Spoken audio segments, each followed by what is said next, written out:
En el nombre de Dios, el todo misericordioso y compasivo, bienvenidos a su programa Cultura y Conocimiento del Islam. Hoy, a 17 días del mes de enero, estamos en un avance bastante rápido de este año, porque ya 17 días, ya prácticamente estamos a mitad de mes, ya casi finaliza. Agradecemos la sintonía, los programas, los comentarios, los saludos, las preguntas que nos llegan de una manera constante a nuestras redes sociales, tanto Facebook, YouTube, Vimeo, Dailymotion, que están siendo herramientas que están ayudando a llevar el material que estamos produciendo aquí en este rinconcito de El Salvador, a la zona norte de San Salvador. Estamos elaborando estos pequeños materiales, ayudándole a los amigos que hacen las consultas. De una manera sencilla queremos apoyar y aportar de una manera diferente en la divulgación del Islam, hacer ese abanico.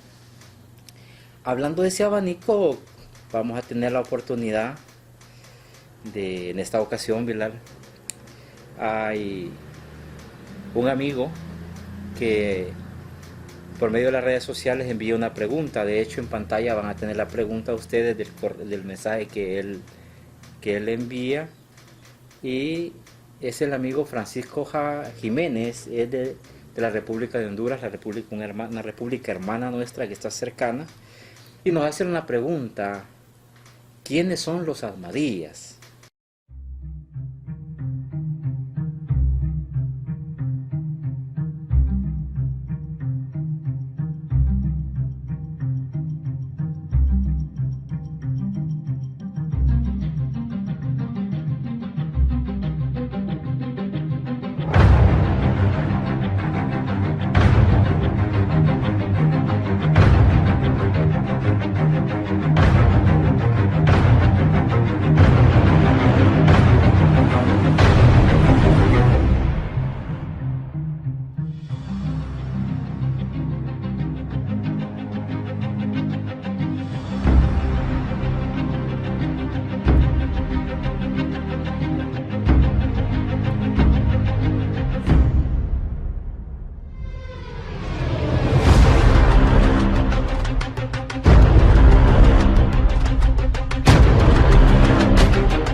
Creo que vamos a dar Bilal, bienvenido. Quiero que dé un saludo para nuestros amigos. Un saludo muy especial para todos los amigos del programa Cultura y Conocimiento del Islam en El Salvador, que siempre están pendientes de la publicación de estos programas a través de las diferentes redes sociales. Como bien lo has planteado, hoy vamos a tratar de responder una pregunta que nos ha hecho llegar a través de nuestra página oficial en Facebook, que en el cinto amarillo ustedes van a poder observar. Ahí van a salir todas las redes sociales, incluida Facebook, en donde también nos pueden hacer llegar sus preguntas. Y es una pregunta que vamos a responder sabiendo de antemano que la responsabilidad de responder a esta clase de preguntas tendría que ser de la comunidad ahmadí. Sin embargo, en vista de que el amigo nos ha preguntado a nosotros y ha tenido la confianza en nuestro criterio, hemos decidido de una manera responsable tratar de responder la pregunta de Francisco Javier Jiménez de Honduras. Excelente. Bien, Bilal, a raíz de esta pregunta, nos hemos dado a la tarea de buscar en YouTube algunos materiales visuales que nos hablen un poco de lo que es en sí la comunidad ahmadiyya. Para muestra un botón quisiera que viéramos dos videos en este momento, y a raíz de estos videos vamos a hacer en pequeño esbozo en base a la pregunta que hace este amigo de Honduras y con el contenido de los videos. Veamos en este momento los videos y luego continuamos con ustedes. Estas sectas son sectas en Islam, pero desviadas. Pero este grupo no tiene nada que ver con el Islam. Todos los sabios dicen que no son musulmanes. ¿Quién? Al-Ahmadiyya. Y este grupo Al-Ahmadiyya vuelve a uno de India, de un pueblo que se llama Al-Qadianiyya, que se llama Mirza Ghulam Ahmad. Pues salió este grupo en India más o menos 1889. Y el califa y el líder de este grupo se llama Mirza Masroor Ahmad. Es que lo más raro es que no habla árabe. Uno que es líder de los musulmanes, pues por lo menos tiene que aprender árabe. He visto un vídeo, hay uno que le hace la traducción. Claro, una persona puede seguir la palabra de Dios aunque no sabe árabe. Pero claro, tú siendo el líder, por lo menos aprende 1 año, 2, 3, 4, como mucho 5 años, aprenderás la lengua árabe. El que veis ahora en esta foto a la derecha, pues es uno de los que estaban apoyando este grupo Al-Ahmadiyya, pero cuando han hecho la traducción de todos los libros a la lengua árabe, cuando este hombre empieza a investigar y salió de este grupo, empieza ahora a poner vídeos hablando sobre este grupo Al-Ahmadiyya, de lo que tienen. Primeramente, ¿quiénes somos? Estamos aquí cerca de la universidad, a una cuadra. Nosotros somos la comunidad musulmana Ahmadiyya. Somos una comunidad musulmana pacífica y internacional. El propósito de la comunidad es vivir, enseñar y propagar las verdaderas enseñanzas del Islam en beneficio de la sociedad. Pues por eso la comunidad musulmana Ahmadiyya hace diferentes charlas, hace presentaciones en diferentes universidades. Invitamos a las personas a acudir a nuestra mezquita, a conocer a la comunidad y qué es el Islam. Un poco más acerca de la comunidad, no creemos en el terrorismo, la violencia o radicalismo. Estas cosas no son parte de la religión del Islam, pero vamos a hablar más acerca de este aspecto más adelante.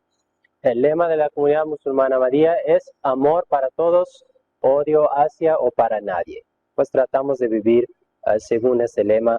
Este es el lema, lo que hemos encontrado en las fuentes del Islam, de hecho. Y el servicio a la humanidad es parte de la fe. De hecho, en el Islam, servir a los necesitados, servir a otras personas en cuanto a su espiritualidad, en cuanto a sus cosas necesarias en el mundo, es parte de nuestra fe. Pues por eso la comunidad maneja diferentes hospitales, por ejemplo, en diferentes países, manejamos diferentes programas para ayudar a los necesitados, programas, cursos, haciendo pozos, ¿no?, en diferentes comunidades, en diferentes partes del mundo, todo esto para ayudar a la humanidad. Y esta es parte de nuestra fe. Bueno, Bilal, después de haber visto los videos y tener un panorama de alguna manera por miembros de la comunidad Ahmadiyya, que de alguna manera hacen su trabajo y se conoce en las redes, y en vista de la pregunta que hace el hermano de Honduras, ¿qué opinión merece para dar la respuesta a esta interrogante de este hermano?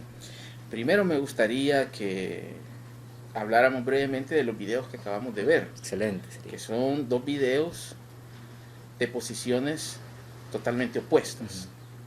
El primer video obviamente parte de aquella postura que a mí me parece un tanto irresponsable, porque no nos plantea realmente un análisis crítico de la comunidad Ahmadiyya, sino que el autor de ese video se limita únicamente a lanzar, digámoslo así, prejuicios sobre esa comunidad.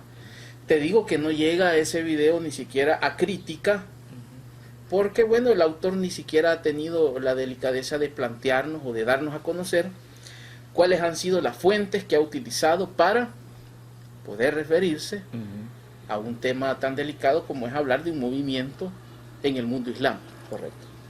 Sino que se ha dedicado más que todo a despotricar, incluso a hacer generalizaciones un tanto delicadas, como por ejemplo cuando dice que todos los sabios islámicos están de acuerdo en que los ahmadíes no son musulmanes. Habría que preguntarle a él cuáles son esos sabios islámicos, porque a mí me parece que el discurso que él maneja es un discurso muy cargado de elementos salafis y wahabis. Así es que habría que discutir mucho de lo que se ha dicho allí en ese primer video.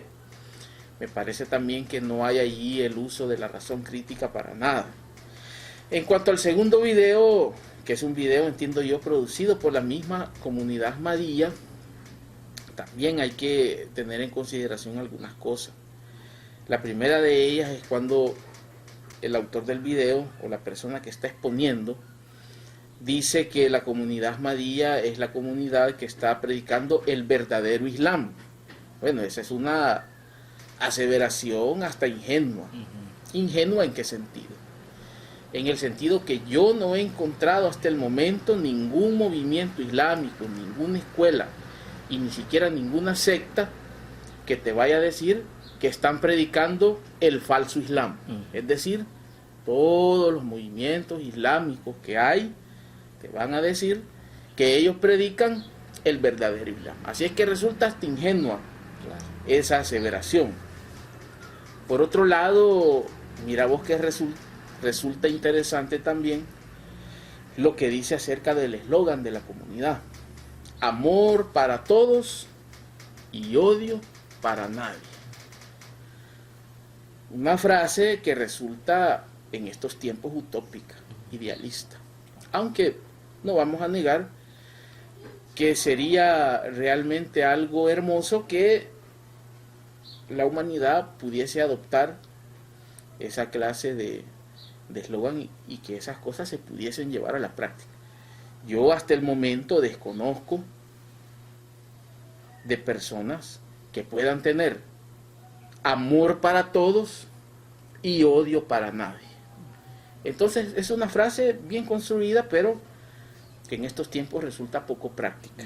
Pero bien, son cosas superficiales que a lo mejor no van a ser abordadas en este programa con profundidad, porque lo que nos interesa ver es más que todo cuáles son las prácticas de esta comunidad, que son las mismas prácticas de otros musulmanes en el mundo, es decir, aquellas cosas que son comunes.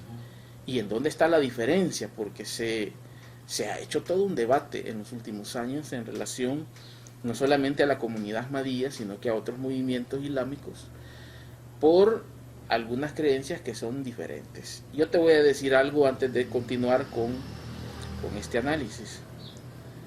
La comunidad ahmadía es una comunidad que plantea hoy ciertas creencias que resultan interesantes.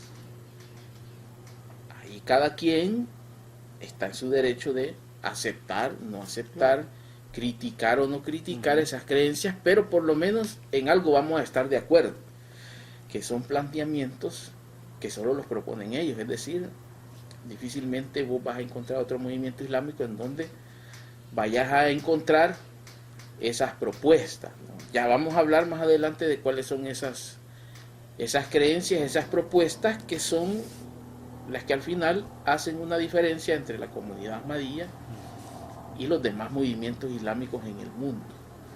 Para eso quiero aclararle también a los amigos que nos están viendo por medio de las redes sociales, especialmente por medio del Facebook, que nosotros hemos tratado, Gafar, de ser lo más responsables posible con este tema.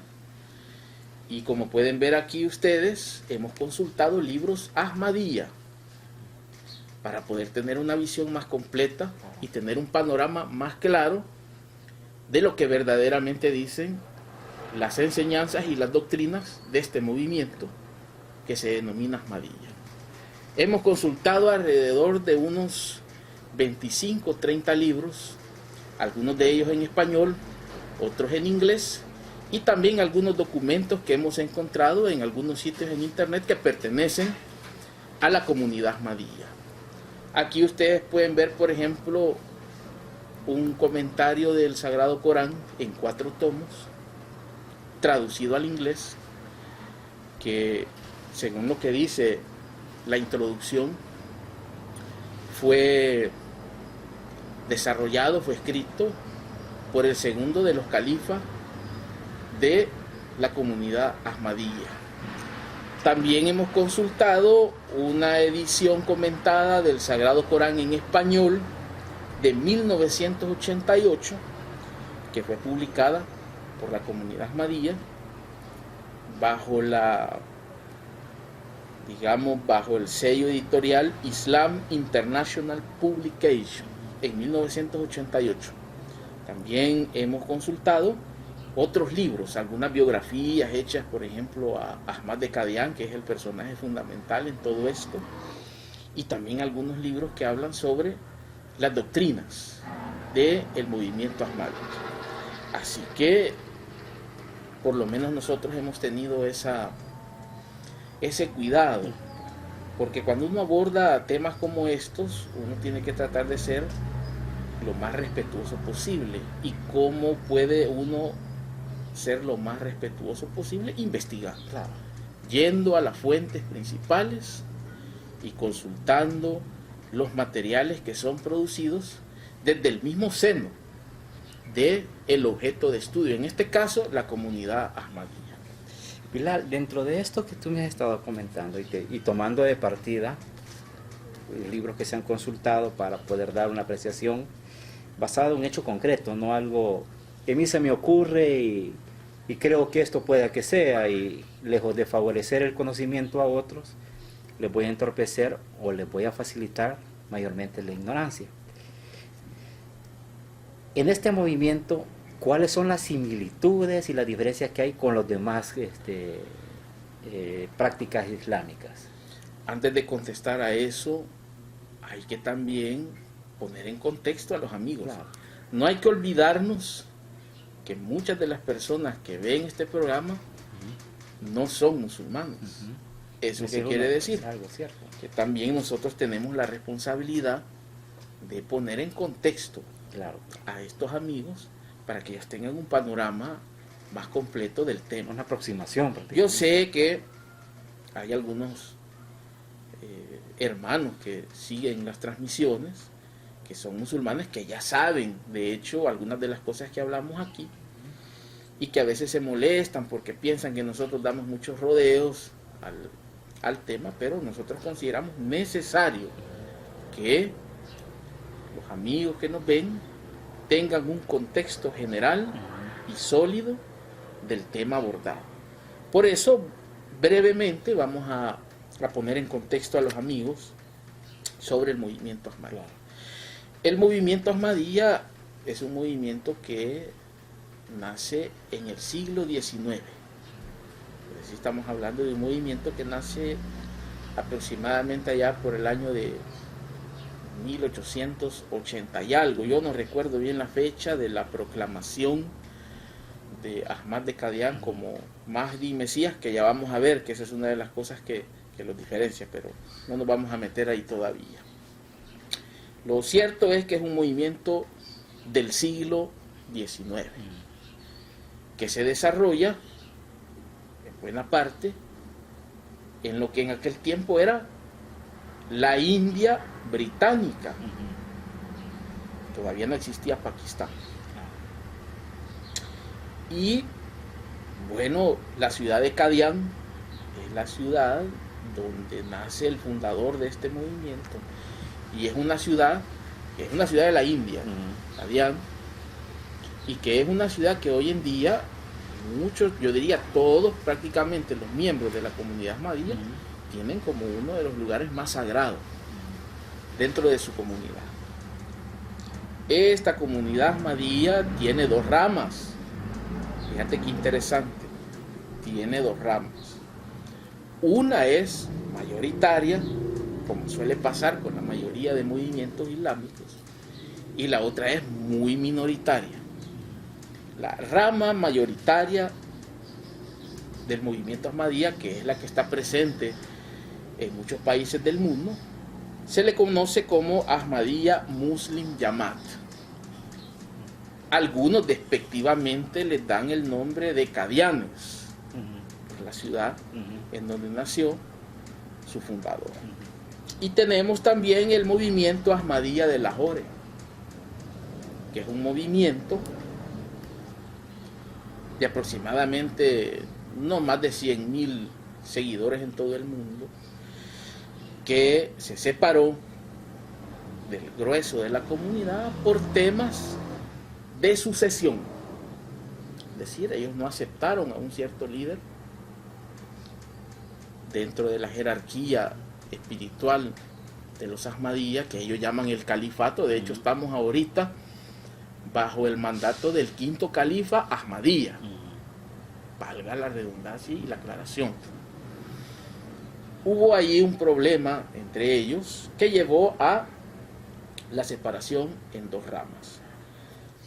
La diferencia principal obviamente está en la cuestión de la sucesión, y tienen también algunas diferencias en la interpretación de la naturaleza del rol de Ahmad de Qadian.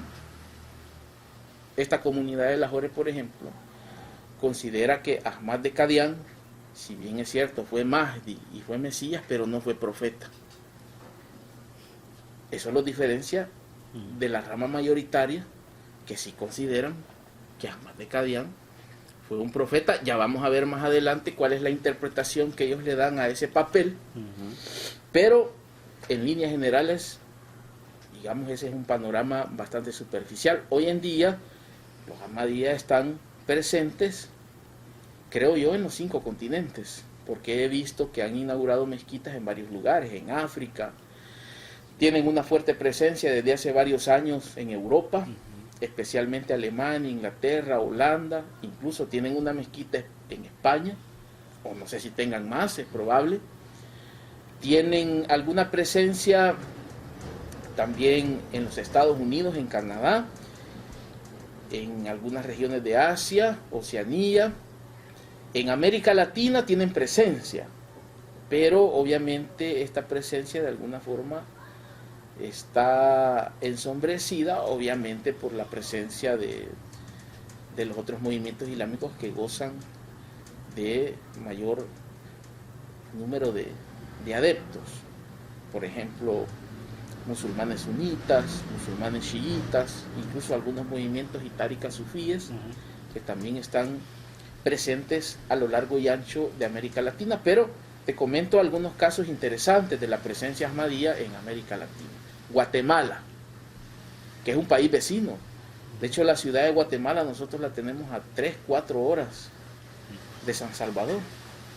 Ellos tienen una mezquita que se llama Mezquita Baitul Awal, localizada en la carretera que conduce a Antigua Guatemala. Una mezquita grande, bonita, desde donde ellos han hecho un trabajo de divulgación de su fe desde hace ya varios años. También tienen un importante trabajo de caridad. De hecho, en Guatemala inauguraron un hospital hace poco. Y eso es interesante y es de rescatarlo. Porque aquí tenemos que hablar tanto las cosas buenas como aquellas que a nosotros no nos parecen tan buenas. Pero sí hay que rescatar el hecho de que han hecho trabajo de caridad. Construir un hospital no es cualquier cosa. Y es para el beneficio de las sociedades. Luego hay alguna presencia también en otros países de América Latina, Brasil, por ejemplo. Tengo entendido que en Argentina también ya han inaugurado centros. México, que también hay presencia. Guatemala, de la que ya acabamos de hablar. Y creo yo que algunos otros países como Colombia, donde también la comunidad ahmadía, especialmente este grupo mayoritario, tiene ya centros abiertos y tiene presencia y están ahí trabajando por tratar de divulgar sus creencias. Perfecto. Dentro de esto de esta presencia que están ya identificadas, Bueno, sabemos que México tiene un número bastante considerado de musulmanes ahmadíyas por los centros que tienen. Guatemala, que tú ya, con el dato que nos das, que hasta han favorecido a las comunidades con la construcción de un hospital. En El Salvador y Honduras, Nicaragua, no hay. Bueno, Honduras, de hecho, hablábamos fuera de cámara, que hay un video por ahí en YouTube, me parece, y hay algunas personas que nos han comentado que parece que hay un centro, no sé si en San Pedro Sula o en Tegucigalpa, pero parece que ya ha sido inaugurado, no sé si el año pasado o este año, un centro de divulgación de la comunidad ahmadiyya. Luego, me imagino yo que en los otros lugares de América Central seguramente hay musulmanes ahmadíyas, pero no hay organización, Claro. es decir, no tienen todavía una mezquita o un centro islámico. Había algo que se nos escapa, Gafar, antes de continuar, y eso obviamente va en respuesta a la pregunta que me hiciste hace algunos minutos. ¿Cuáles son las cosas en las que la doctrina de los musulmanes ahmadíyas coincide con la doctrina de los demás musulmanes? Teniendo en consideración lo que dijimos en programas pasados, que los musulmanes son un mundo Un crisol, digamos, lleno un de abanico. matices, y que en la misma familia musulmana vos te podés encontrar con que el hijo tiene una interpretación diferente a la del padre y a la de sus hermanos. Entonces, teniendo eso en consideración, yo te puedo decir, bueno, y de hecho eso lo dicen ellos mismos en sus páginas de internet y en los videos que han publicado en diferentes plataformas como YouTube. Obviamente creen en un solo Dios, lo que nosotros los musulmanes en todas partes del mundo conocemos como unicidad divina. Eso no hay discusión al respecto. Creen obviamente en la revelación del Sagrado Corán, que también no hay discusión al respecto. También creen en un día del juicio, creen en los profetas, creen en los ángeles, creen en una cuestión que esa es una creencia que está muy arraigada en el mundo sunita, especialmente la cuestión del destino. Sus prácticas también, podríamos decir sin temor a equivocarnos, que resultan ser prácticamente las mismas de los demás musulmanes. Las 5 oraciones al día, por ejemplo. El ayuno en el mes sagrado de Ramadán. El zakat, el hajj, que son prácticas que también están presentes en la comunidad ahmadiyya. La qibla es igual que la de los otros musulmanes en dirección a la Kaaba, el sagrado del Islam, en la ciudad santa de la Meca. Hasta allí digamos que pues no habría ningún problema, por decirlo de alguna manera, entre las creencias y las prácticas de la comunidad ahmadiyya y las creencias y las prácticas de los demás musulmanes en el mundo. Correcto. Difícilmente alguien podría poner en duda la naturaleza islámica de esas doctrinas y de esas prácticas. El problema viene en la interpretación que tiene la comunidad ahmadiyya de algunas cosas que para otras escuelas islámicas, digamos, no son compartidas e incluso resultan o pueden llegar a resultar a los oídos de quizás de musulmanes que no están preparados para saber escuchar diferentes planteamientos, incluso puede resultar muy fuerte. Te hablo, por ejemplo, quizás de la creencia más peculiar que tienen los miembros de la comunidad ahmadiyya. El papel y la naturaleza de la misión de su fundador, que es Ghulam Ahmad de Qadian. ¿Cuál es el papel que los musulmanes ahmadiyya le atribuyen? a este personaje. Allí se encuentra, creo yo, la diferencia principal. Para la comunidad Ahmadiyya es claro que Ahmad de Qadian es el Mahdi y el Mesías prometido en las escrituras islámicas, algo que obviamente rechazan todas las demás escuelas islámicas. Ellos tienen una serie de argumentos que esgrimen para justificar esa misión de Ahmad de Qadian como Mahdi y como Mesías. Ya vamos a ver la cuestión de la profecía, porque esa es otra cosa también interesante. Pero te comento, ellos aseguran que Ahmad de Qadian es el Mahdi Mesías prometido para todos los musulmanes del mundo. Hay una interpretación de algunos versículos coránicos que ellos dicen que son versículos que apoyan esa posición. Y una serie también, Gafar, de tradiciones islámicas que nosotros conocemos como la literatura del hadiz, aunque hasta el momento la gran mayoría de esos hadices que ellos plantean como prueba del papel de Mahdi Mesías de Ahmad de Qadian son hadices extraídos de los libros y las tradiciones sunitas. Hasta el momento yo no he encontrado hadices que apoyen ese planteamiento de los libros y de los sagrados imames de la escuela chií. A lo mejor hay algún libro por ahí que no alcanzamos a leer que tenga esos hadices extraídos del mundo chiita, que sería bueno que los tradujeran por lo menos en artículos al español para que nosotros podamos ver en qué libros están y cuál es la cadena de transmisión, porque aquí también, Gafar, hay que hacer uso de la razón crítica, como decía un eminente jurista salvadoreño, el doctor Reinaldo Galindo Paul, que decía que esa es una de las herramientas más poderosas para poder analizar la realidad. Y ahí habría que ver cuáles son, o sea, qué confiabilidad tienen esos libros, la cadena de transmisión, por ejemplo, que también son ciencias del texto, por decirlo de alguna manera, ciencias del texto, en este caso de los textos de la tradición islámica, que tienen que ser tomados en consideración a la hora de aceptar o de rechazar estas propuestas. Claro. Exactamente.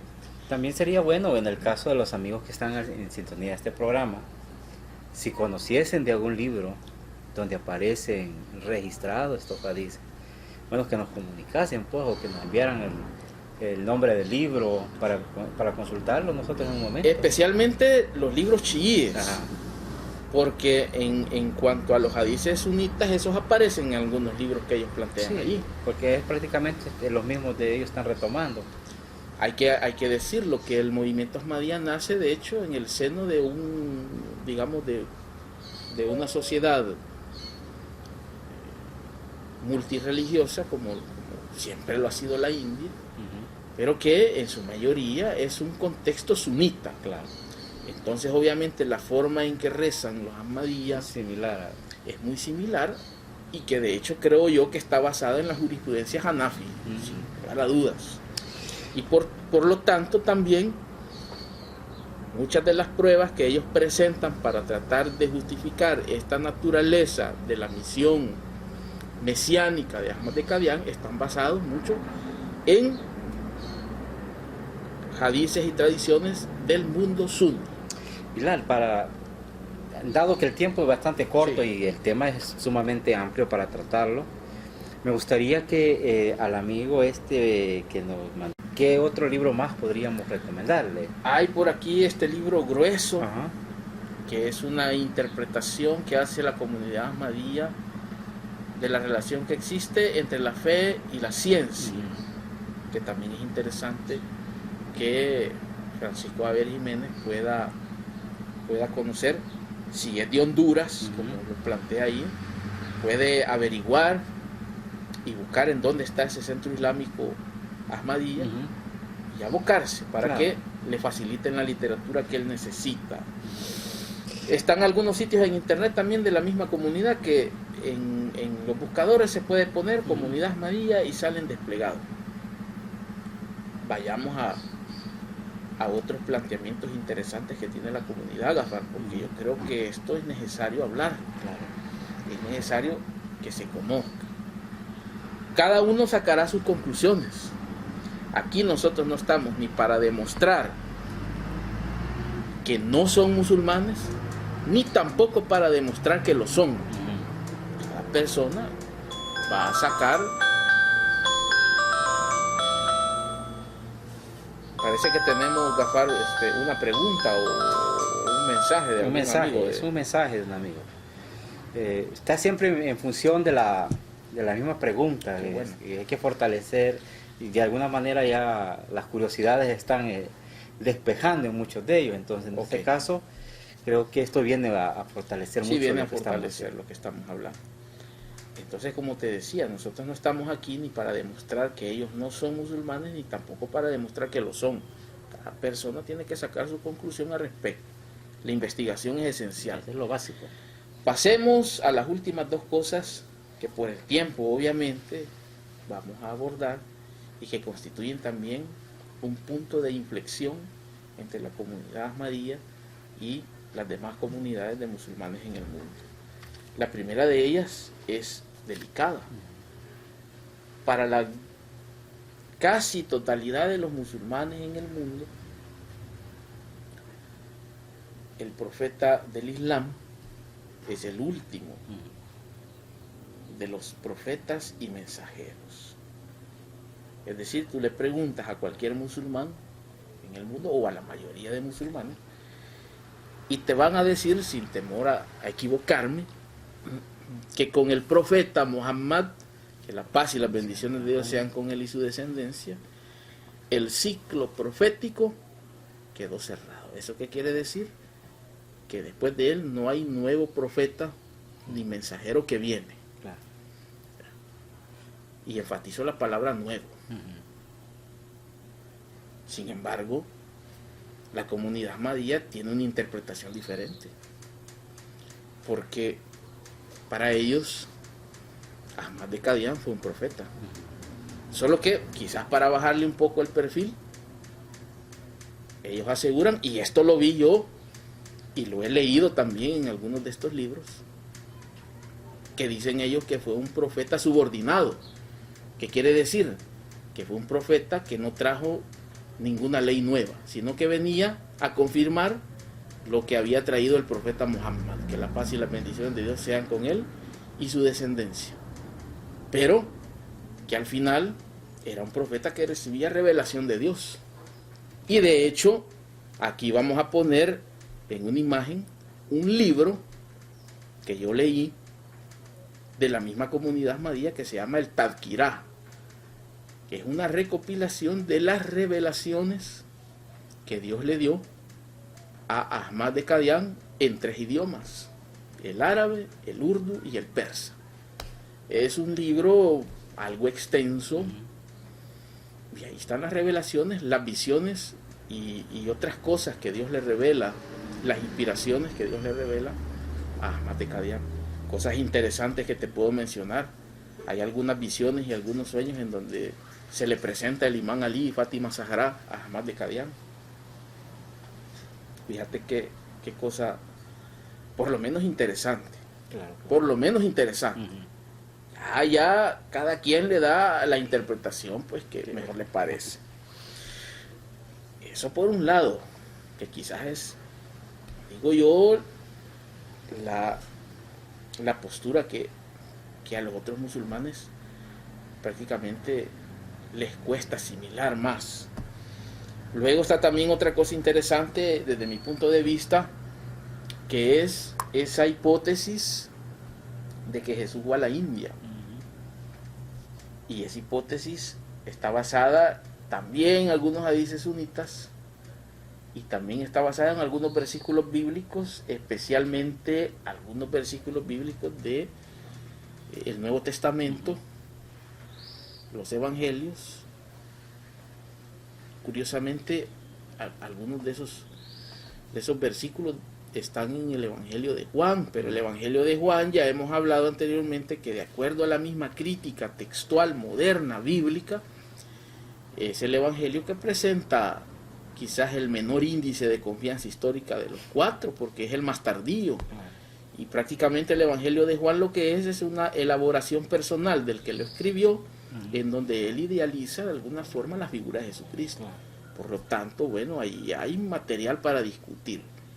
Interesante que dicen que Jesús, si bien es cierto, fue crucificado, pero no murió en la crucifixión, sino que hubo una reanimación, porque a los demás les pareció que Jesús había sido bajado de la cruz, fallecido, pero en realidad había entrado en una especie de estado de coma, por decirlo de alguna manera, o un estado de inconsciencia, debido obviamente a las lesiones y a la pérdida de sangre, etc.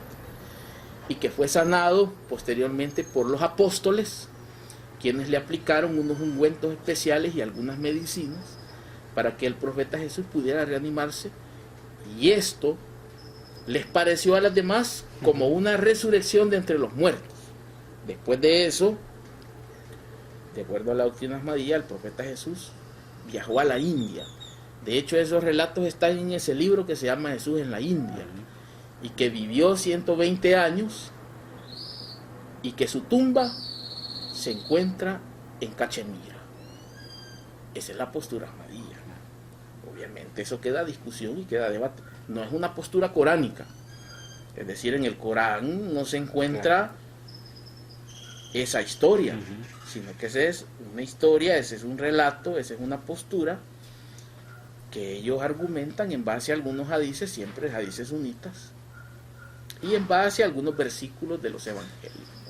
Prácticamente están haciendo un cruce de información para crear... Digamos que las fuentes principales para argumentar ese viaje de Jesús a la India, esa reanimación, están basadas en eso, en algunos hadices, en algunos libros de algunos escritores suníes y en algunos versículos del Nuevo Testamento. Bueno, Vilar. Bueno, yo creo que con esto, a grosso modo, se le da una breve explicación de la pregunta que hace Francisco Jiménez, invitándolo a que, bueno, va a haber un desplegado con los títulos de algunos de los libros que tenemos en nuestro poder, para que él los pueda buscar. Si bien es cierto, en el internet hay algunos resúmenes de estos libros, o abocarse a la comunidad ahmadía, si existiese, como es el comunicado que tiene hasta estos momentos en la República de Honduras, sería que él hiciera la labor de investigación, si efectivamente existe. Esa es la postura más responsable que uno puede asumir, que vaya directamente, si es que hay algún lugar de esta comunidad, y que les pregunte directamente. Claro, que sean ellos directamente, con conocimiento de causa, los que les expliquen. Bueno, Vilar, para ir terminando nuestro programa, quizás unas últimas palabras, pero despidiendo de nuestros amigos. Siempre un gran agradecimiento, porque he notado que en las últimas semanas el número de reproducciones de estos videos, especialmente en nuestra fanpage, ha ido en aumento. Los comentarios también, las peticiones para temas también han ido en aumento. Agradecerles infinitamente a los amigos que se toman la molestia, ¿no?, de ver este programa, y animar a otros también a que nos hagan llegar, si ellos tienen alguna duda, que no tengan temor de plantear esa duda, que nosotros vamos a tratar en la medida de nuestras posibilidades de poder contestar esas preguntas. Perfecto, muchísimas gracias por las palabras y la información que le has transmitido nuestro amigo Francisco Jiménez. Y a ustedes invitarles siempre a visitar nuestra fanpage, las páginas, el blog que está a su disposición, donde hay también una cantidad de libros que pueden consultar para fortalecer sus conocimientos. El agradecimiento, como ya tú decías, Pilar,